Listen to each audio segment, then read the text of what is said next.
Hey guys, welcome back to the Educated Barfly. Today I'm going to make for you a blue collar cocktail. A blue collar cocktail is a modern classic invented by Michael Madrusan in 2008, and it happened as an accident. Our bartender Michael was trying to make a Brooklyn, and he accidentally mixed up the Brooklyn specs with a liberal cocktail specs and came up with this. I love this cocktail. It was one of my absolute favorites, and one of the reasons why is because it has Amaro CioCiaro in it. Amaro CioCiaro was created in 1873. It is based on an old term for the central of Italy, and it is has a secret recipe, but it's based on bitter orange, and it is a wonderful. So it is really good introduction to Amaros, and I think that from now on I'm going to be doing a little bit more Amaro-based or cocktails with Amaro in them because they're becoming kind of a big deal now. I think a lot of American drinkers are really trying. Now that the cocktail resurgence has happened and people are really into classic cocktails, people are starting to discover Amaros. Here in LA, we just had an Amaro bar called Bar Claxon open up, which is kind of a big deal because it is really a bar that just specializes in Amaro, and it's actually pretty busy. All right, cool, let's get into it. First thing we're gonna do is half an ounce of our favorite Sweet Vermouth, Cochi Torino. And then we're just gonna we're gonna split the next half ounce, quarter an ounce of Maraschino Liqueur, and, get the cap off, a quarter of an ounce of Amaro CioCiaro. This is, after all, a Manhattan variation, so it's gonna be a 2-to-1 ratio. So you're gonna have your Sweet Vermouth at 1 ounce, and then your main spirit at 2 ounces, and then we're just splitting that up between half an ounce of Sweet Vermouth and then half an ounce of a combined Maraschino and CioCiaro.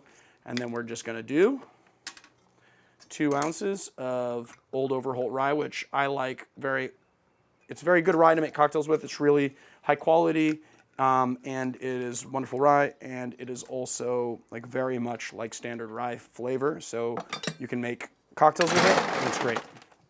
I'm just going to add some ice to our stirring glass, and we are going to stir.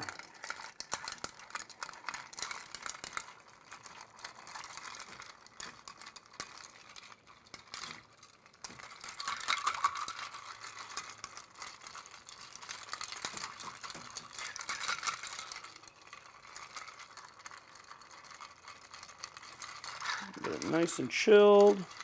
You can see the outside of the glass is frosting, so we're almost there.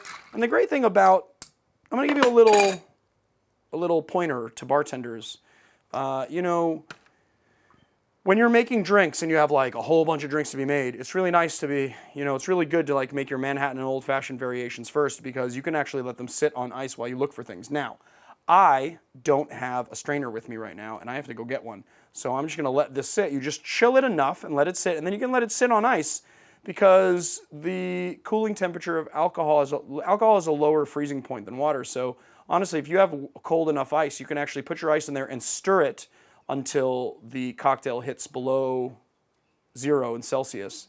And therefore, you've got like this cocktail that's just sort of cold and it'll stay cold and it's not going to over dilute. And you can walk away like this and you can hear my voice. And in a pinch, I don't actually have a julep strainer, so I'm actually going to use a Hawthorne strainer, which does work for this particular stirring glass. It actually doesn't, it's not like the way you do it, but in a pinch, you can definitely use it.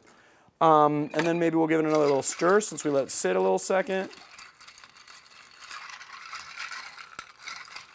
I think that looks sufficiently chilled. Absolutely. And we are going to strain.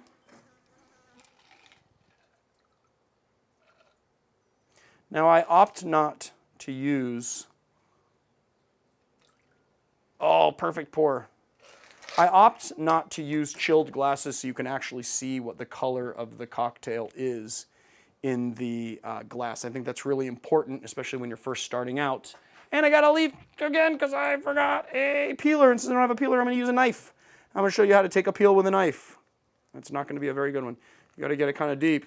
You gotta be very careful when you do it. And you just gotta pull off a little peel. You wanna make sure not to get too much pith, but with a knife you are gonna get more pith than you would with a peeler. And then we're just gonna spritz it with orange oil. And just lay that peel right on top. And there you have it, my friends. Michael Madrusan's 2008 modern classic, the Blue Collar Cocktail.